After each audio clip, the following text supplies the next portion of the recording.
I'm Lauren McCullough, and this is Good Roots. Come along with us to Birdeye Farms, where we meet Whit Smith, a young entrepreneur and an organic farmer.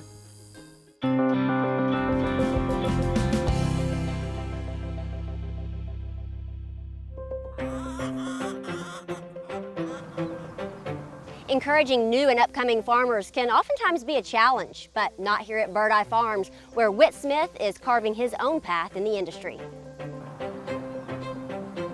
And then get your foot right here. And then 3, 2, 1. Back down like that. It's like a balancing act. Okay. Yeah, it's kind of, it is So, take a little bit to get used to, but yeah. 3, 2, 1. Yep. My name's Whit Smith, and then we are at Birdeye Farms, small farm in Birdeye, Arkansas. I'm 16, almost 17. I started gardening about 12 or 11. I started getting into like market garden style farming when I was about 14. I grow all organically here, which that means for me like no pesticides, none of that junk, those chemicals, and it's like a holistic approach. You know, you can see I leave the grass kind of high just for the insects, just to have a place for them to live, which then attributes to just a greater ecosystem.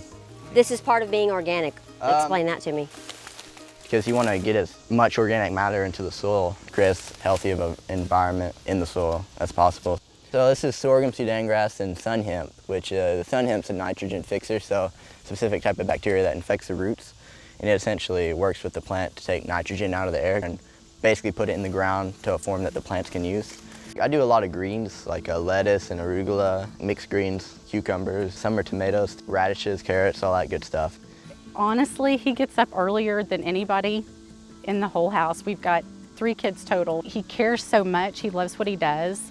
And I think when you find what you're meant to do and what you love to do, it's not work. I mean, it's your passion, and he's found his passion. So this is arugula. I have this insect netting to keep off, insects in this shade cloth, just to keep the majority of the heat off, just because this insect netting kind of creates a little greenhouse effect in there. When did you plant these seeds? Those look very young. About a week ago. Okay. I direct seeded them, yep. And when will they be ready? 2.5 weeks, I'm gonna say. So Whit, why did you choose to grow organically? I like insects and I like all the little soil critters, and kind of like my way of kind of doing, even though it's a small meaningful, positive impact on at least my community. Leaving this land better than I found it. So what goes into organic?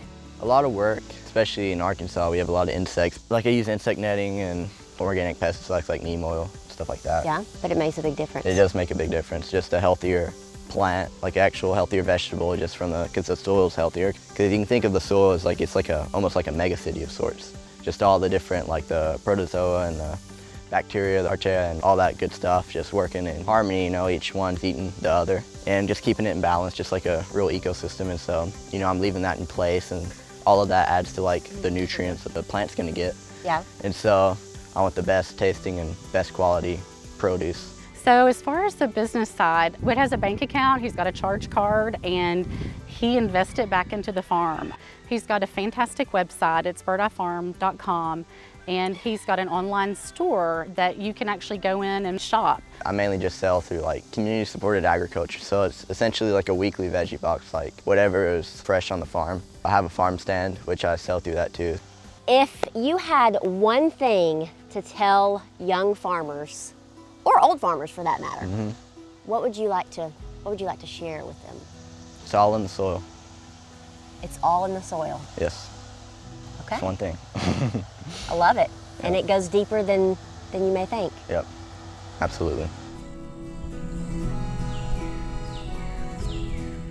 The next time you're passing through Northeast Arkansas, stop by Birdeye Farms and check out what Whit's got growing.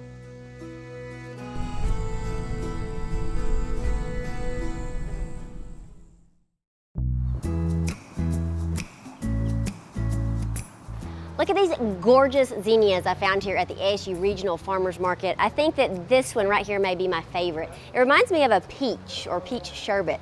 Okra, tomatoes, so many good things from local farmers. Let's go see what we can find.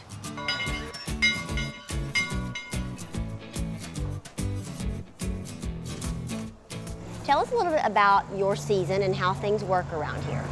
We're toward the end of the season, of the summer season, about to transition to a lot of our fall crops. We start in May every year and we go to October. on Saturdays. On Tuesdays, we run from June to the end of August. There's always something to get. Farmers market. Always something to get. Flowers, tomatoes. People are wanting tomatoes in August, and they're wanting tomatoes in April if they could get them. So, Well, if anybody has ever had an Arkansas tomato, you want them every month That's of the right. year if you could have it. How long have you been here? we started this market 15 years ago. A gentleman named Bob Young and I were kind of put together. Both of us had expressed desires to have farmers markets, because I grew up with my mother dragging me to farmers markets and just loved them. And I've always kind of wanted one here in Jonesboro, and the history has been there's been some here for a little bit, and then they would move next month to another location. We couldn't find them, and so they never had a permanent location. So we kind of got several other people together very quickly and started this farmers market. And you have some exciting news coming this fall. We have received a $2.8 million donation from the Judd Hill Foundation, and we're going to have in the current gravel parking lot right now a new building. It'll not be quite this size, but it's an indoor-outdoor building, multi-purpose type building. We're hoping to break ground soon, this fall.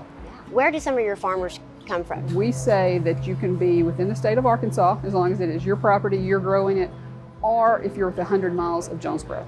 Okay. So that's why we have a lot of peach growers up around Campbell, Missouri.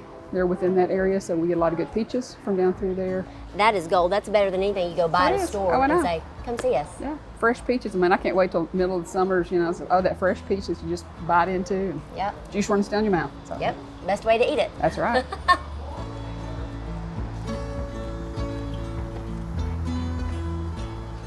My bag is full. I think my heart is even fuller. We had a great day here in Northeast Arkansas, visiting the farmers market and the farm. I hope that you are encouraged and inspired to find a farmers market near you or a roadside stand and appreciate the hard work that they put into it and what comes from it. For Good Roots, I'm Lauren McCullough.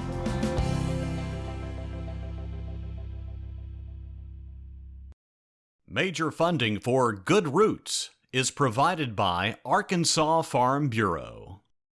Arkansas Farm Bureau, advocating the interests of Arkansas's largest industry for more than 80 years. Arkansas counts on agriculture. Agriculture counts on Farm Bureau.